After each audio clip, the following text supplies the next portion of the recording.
मध्य प्रदेश में कांग्रेस को बड़ा झटका लगा है, जहां राज्यसभा चुनाव के लिए कांग्रेस की प्रत्याशी मीनाक्षी नटराजन का नामांकन रद्द हो चुका है। वहीं इस नामांकन के रद्द होने के बाद सियासत रफ्तार पकड़ रही है।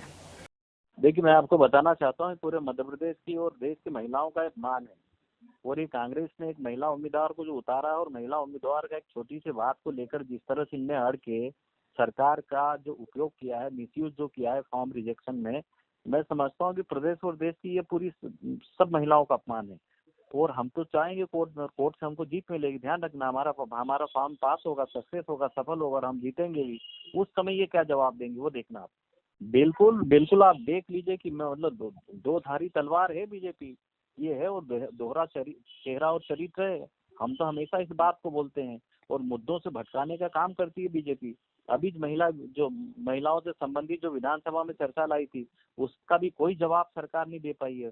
और जिस तरह से मीनाक्षी नटराजन जी का जो फॉर्म उनने जो रिजेक्ट करवाया है सरकार का दबाव और उपयोग करके, आप ध्यान रखना कोर्ट में हमको न्याय मिलेगा, हम जीतेंगे। हमारा फॉर्म में सक्सेस और सफल और पास होगा और उसके बाद जब वोटिंग होगी तो मीनाक्षी नटराजन जी सांसद भी बनेगी और देश की संसद में महिलाओं की बात को दमदारी से उठाएगी और महिलाओं की आवाज को दहाड़ेगी और उस बात का डर है।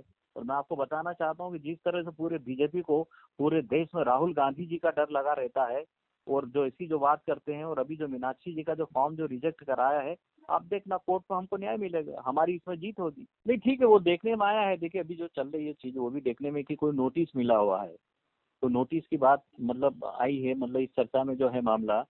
तो अब इसका तो अभी जब कोर्ट में जब जाएंगे तो कोर्ट इसका निर्णय करेगी और तब ये सारी चीजें साफ हो जाएगी। लेकिन हमको पूरा विश्वास और यकीन है कोर्ट पे और देश के हमारी न्याय प्रणाली पे और व्यवस्था पे।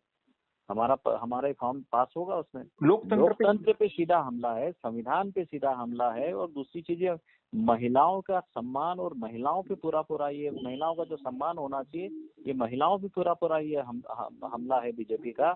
और यही दोहरे चरित्र, सोच और मानसिकता दर्शाती है। तो ये कहने की बात कुछ और है और वो करने का इनका कुछ और होता है। नहीं देखिए, ये झटका नहीं है, ये नेग्लिजेंसी है, ये अनुत्तरदायित्व है। नहीं हम तो पूछना चाहेंगे कि राहुल गांधी से लेकर के दिग्विजय सिंह, कमलनाथ और सारे वकील, जो बड़े बड़े वकील हैं इनके पास, सारे बड़े बड़े अभिभाषक हैं, वो फॉर्म को चेक करने में, फॉर्म को भरवाने में कहाँ चूक कर गए। आखिर पंच से लेकर के, सरपंच से लेकर के, पार्षद और विधायक और सांसदों के चुनाव में सारी चीजें फॉर्म में सन्निहित होती है।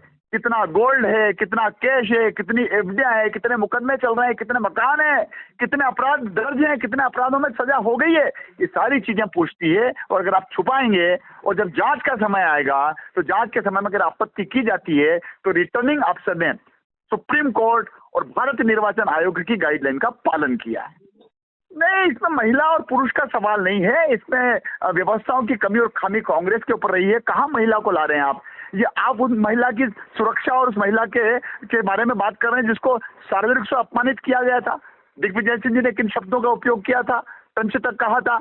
और अगर महिलाओं की इतनी चिंता कांग्रेस को आज हो रही है फॉर्म रिजेक्ट होने के बाद, तो हम पूछना चाहेंगे राष्ट्रपति द्रौपदी मुर्मू, जो आदिवासी महिला थी, देश में पहली बार एक आदिवासी महिला राष्ट्रपति के पद पर आसीन होने वाली थी, कांग्रेस के पास वोट नहीं था, यशवंत सिन्हा को तैयार करके क्यों चुनाव में खड़ा किया? तब भी तो चुनाव निर्विरोध किया जा सकता था।